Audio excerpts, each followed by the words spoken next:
Hello everyone, in this video we're going to be using Dodge and Burn to create a 3D effect on the skin of this model. I have 3 different photos for you. All are similar in that her face is dark in the shadows and very bright with highlights on the other side.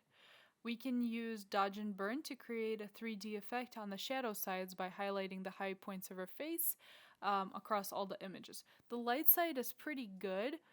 As you can see, it has a lot of dimension, but we can intensify it a little bit more using Dodge and Burn. So to start out, I'm going to create 2 layers with curves. I always start out with the highlights. I make sure to go pretty far with these because highlights on women look really nice, so I'm not too scared to go too far. I'm going to invert the layer so I could paint on it and call this layer Dodge, and I'm going to do the same thing with Burn, but to make the shadows very subtle because it is easy to overdo them. I'm going to invert the layer and also call it Burn. Now using the brush tool, I go through and highlight the high points of her face, the cheekbones, the forehead, a little bit on the neck and shoulders. Now when I do this, I go very slowly, and I always start in the shadows to make the highlights. Basically what I'm doing is intensifying anywhere I already see light and also in the darkness where I should be seeing light. In the shadows, the light doesn't quite reach, so I really want to intensify those areas where the light would be.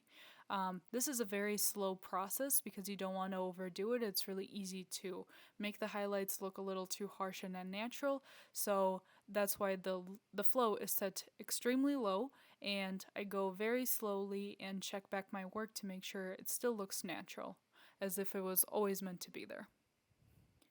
It always helps to zoom out of the picture to really see the impact of the highlights that we did. Otherwise, up close, it looks like it's normal, but it could look very off. So I always zoom out and check that to make sure everything looks good. Now, I'm going to move on to the neck area now that the face is pretty much ready. I'm going to intensify every area that already has light and areas that don't have very smooth transitions to make sure that it's a nice even flow of light throughout her face and skin. Now it's time to move on to Burn and do the same process. Everywhere where I see darkness, I want to intensify it just a little bit or smooth out any parts of her face that do not look like smooth transitions. For example, on her cheek, I did see that there was a few white spots that don't seem to belong there. I go through her shoulder and anywhere where I might see some spots that don't look like they belong. The Burn is always much harder to use than highlights since it is it's working with very dark kind of paint. So I always use this very minimally, only where needed. And I always check back my work and delete and erase some of the work that I have done anywhere where it doesn't look quite right.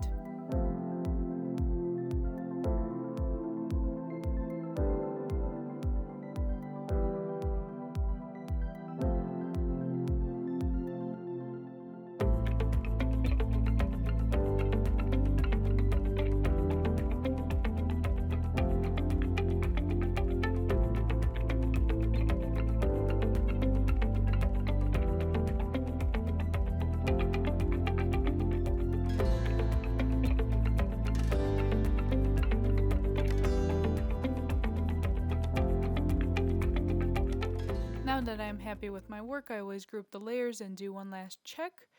Everything looks natural and okay, nothing more needs any work, and so I'm going to move on to the next photo. So again, here I have already done my preliminary edits, so I'm going to go straight into Dodge and Burn by creating 2 layers. Again, I'm not afraid to go pretty high with the highlights and make sure that the burn layer is much more smaller in terms of intensity.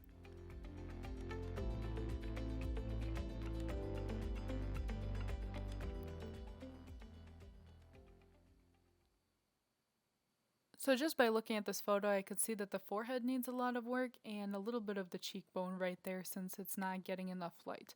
So that's what I'm going to focus on as I start these highlights.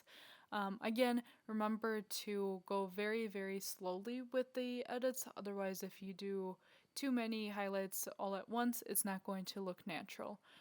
Keep the flow really low and slowly work through the highlights. In this particular area, her forehead has a little bit of a crease, so I'm going to spend a lot of time adding as much highlight as I can there to even it out and make it a really smooth transition between the light and the dark.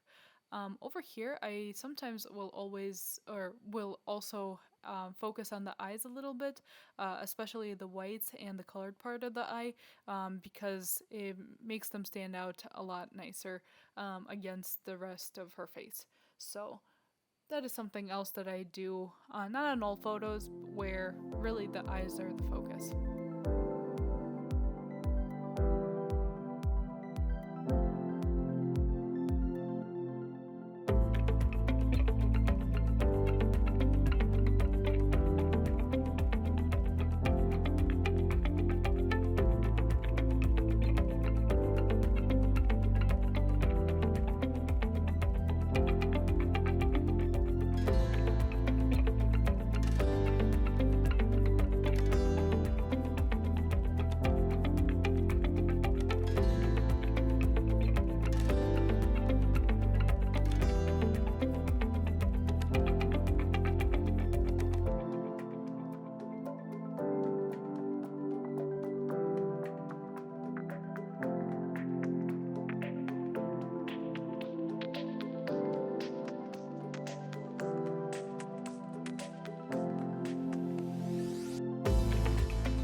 As for the burning, I don't see it too necessary in this photo. She has pretty even shadows throughout the photo, so I'm just going to even out a little bit on her cheek just to make sure that the shadows are smooth there.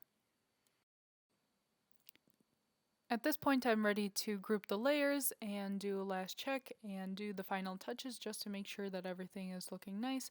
Sorry about my computer.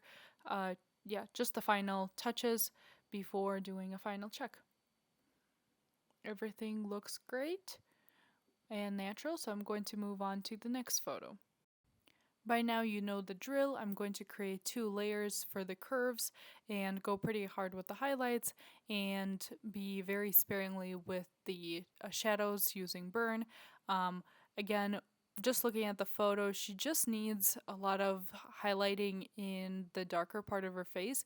This photo is very dark and there's not a lot of high points in the darker part of her face, but I'm going to do my best to highlight what I can just to make a little bit of an impact.